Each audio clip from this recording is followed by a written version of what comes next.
wabarakatuh. Hai teman-teman, perkenalkan nama saya.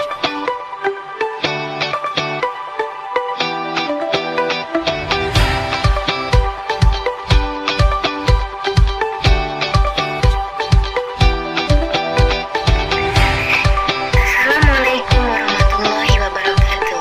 Hai teman-teman, perkenalkan nama saya Ajeng Kartika Sari dari Prodi Administrasi Pendidikan Universitas Muhammadiyah Palembang. Baiklah, pada kali ini saya akan memaparkan tentang teori mengenai taksonomi tujuan pembelajaran.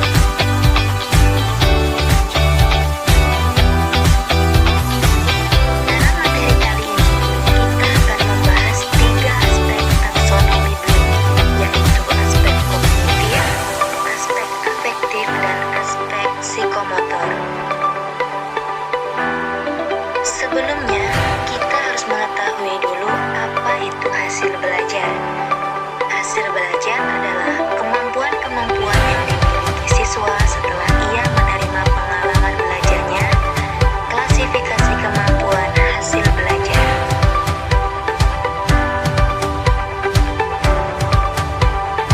Selanjutnya, kita akan memasuki materi yang pertama, yaitu ranah kognitif menurut taksonomi Bloom.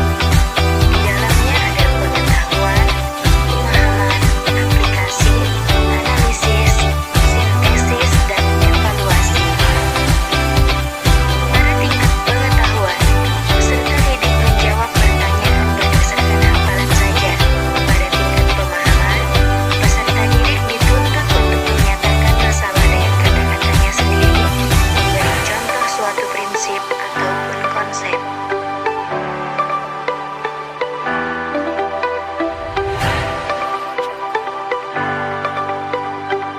Selanjutnya, pada tingkat aplikasi, peserta didik dituntut untuk menerapkan prinsip dan konsep dalam suatu situasi yang baru. Pada tingkat analisis, peserta didik diminta untuk menguraikan informasi ke dalam beberapa bagian, menemukan asumsi, membedakan fakta dan pendapat, dan menemukan hubungan sebab dan akibat.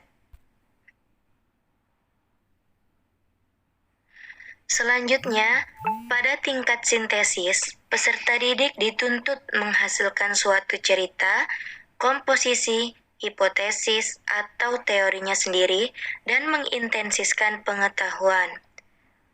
Berikutnya, pada tingkat evaluasi, peserta didik mengevaluasi informasi seperti bukti sejarah, editorial, teori-teori, dan termasuk di dalamnya melakukan judgement terhadap hasil analisis untuk membuat kebijakan.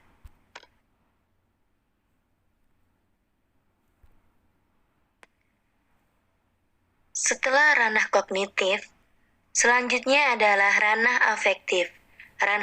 Ranah afektif berkenaan dengan sikap atau attitude, apresiasi, dan motivasi siswa dalam kegiatan belajar mengajar.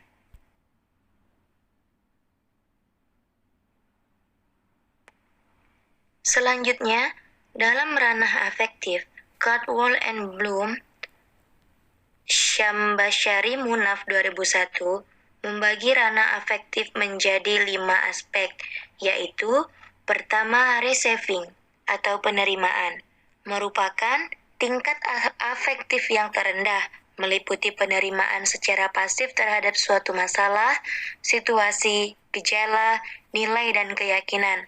Misalnya mendengarkan dengan seksama penjelasan guru energi dan panas. Lalu ada responding atau jawaban, merupakan bagian efektif yang meliputi keinginan dan kesenangan menanggapi atau merealisasikan suatu sesuai dengan nilai-nilai yang dianut masyarakat, misalnya menyerahkan laporan praktikum atau tugas tepat waktu. Berikutnya yaitu ada valuing atau penilaian, yaitu mengacu pada nilai dan kepercayaan terhadap gejala atau stimulus tertentu, reaksi-reaksi yang dapat muncul seperti menerima, menolak, atau tidak menghiraukan, bersikap jujur dalam kegiatan pembelajaran. Selanjutnya ada organization atau organisasi, yaitu meliputi konseptualisasi nilai-nilai menjadi satu sistem nilai. Sikap-sikap yang membuat lebih konsisten dapat menimbulkan konflik-konflik internal dan membentuk suatu sistem nilai internal. Sikap yang ditunjukkan misalnya mampu menimbang akibat positif dan negatifnya tentang kemajuan sains terhadap kehidupan umat manusia.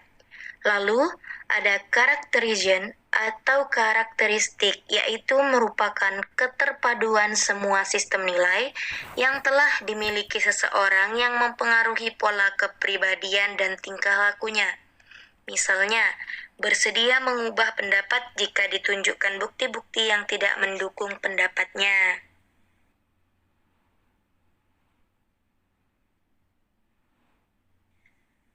Setelah ranah kognitif, ranah afektif, dan yang terakhir adalah ranah psikomotorik, yaitu tampak dalam bentuk keterampilan manual fisik atau skills, dan kemampuan bertindak individu. Harrow Syambasari Munaf 2001 mengembangkan ranah psikomotor dengan 6 jenjang, yaitu gerakan refleks, gerakan yang tidak disadari, keterampilan gerakan-gerakan dasar, yaitu gerakan yang menuntut kepada keterampilan yang sifatnya kompleks.